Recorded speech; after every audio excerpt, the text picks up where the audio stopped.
नमस्कार. सुस्मिता सिम्प्लिसिटीमध्ये तुमचं मनःपूर्वक स्वागत. आषाढी एकादशी आणि भक्तीचा महापूर, भक्तीचा इतकं सुंदर वातावरण आहे. अक्षरशः नामाचा जयघोष होत आहे सर्वत्र. आणि आपल्याला जर परमेश्वराला भेटायचं असेल, परमेश्वराशी संवाद साधायचा असेल, परमेश्वराचं दर्शन घ्यायचं असेल, परमेश्वराशी नातं जोडायचं असेल, तर आपण काय करायला पाहिजे? बऱ्याच लोकांना पडणारा हा प्रश्न आहे.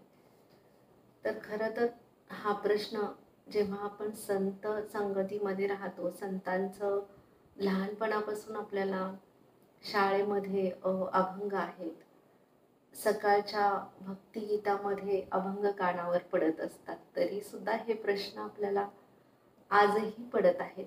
का कुणास ठाऊक माहीत नाही.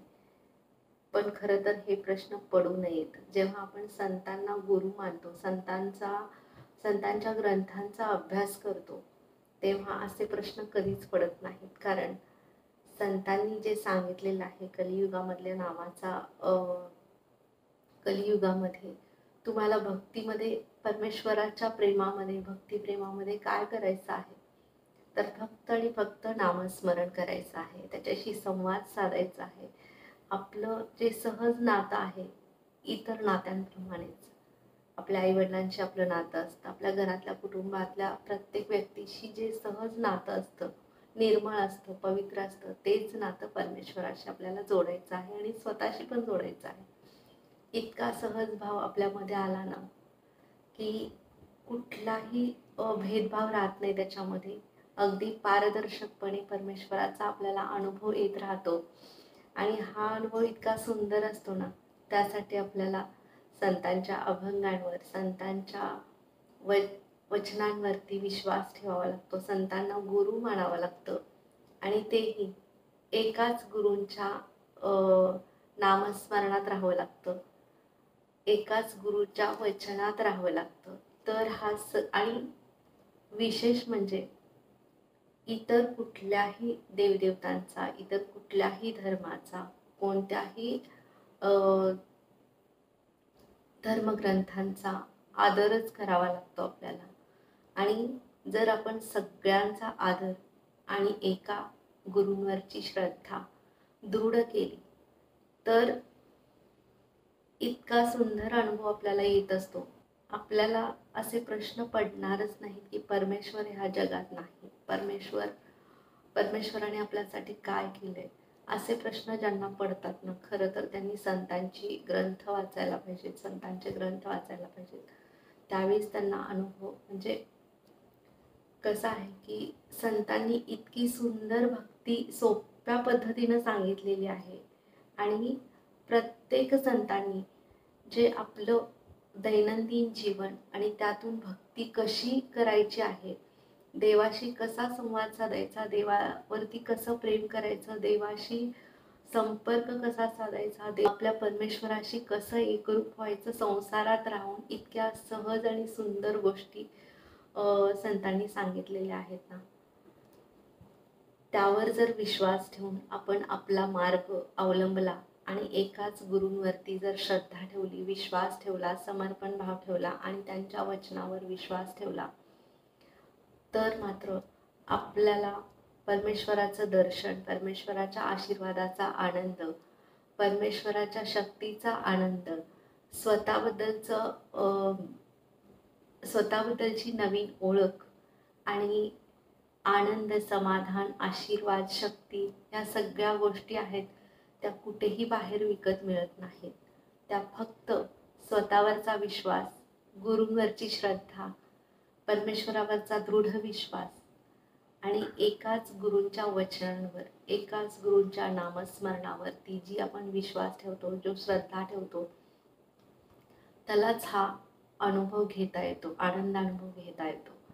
आणि जर आपण एकाच गुरूंचं नाव सतत घेत राहिलो, तर त्या नामातली ताकद आपल्याला कळते, नामातली शक्ती कळते, नामातला आशीर्वाद कळतो आणि परमेश्वराशी आपला संवाद साधला जातो. परमेश्वराशी आपलं एक रोजचं नित्य सातत्यपूर्ण आणि दैनंदिन जीवनातलं अगदी सहज नातं आपलं निर्माण होऊ शकतं जर आपण संतांच्या ग्रंथांवर विश्वास ठेवला, एकाच गुरूंवरची श्रद्धा दृढ केली आणि एकाच गुरूंच्या वचनांवरती ठाम राहिलो, तर ह्या सगळ्या गोष्टींचा आपल्याला आनंद अगदी सहजपणे घेता येतो.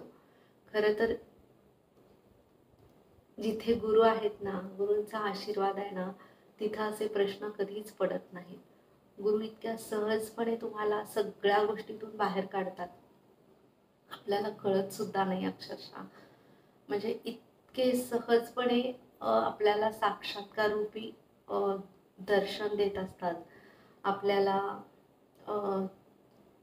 परमेश्वराचं दर्शन घडवतात. आपली जिथे श्रद्धा आहे, जिथं विश्वास आहे, जिथं आपला स्वतःचा आनंद आहे,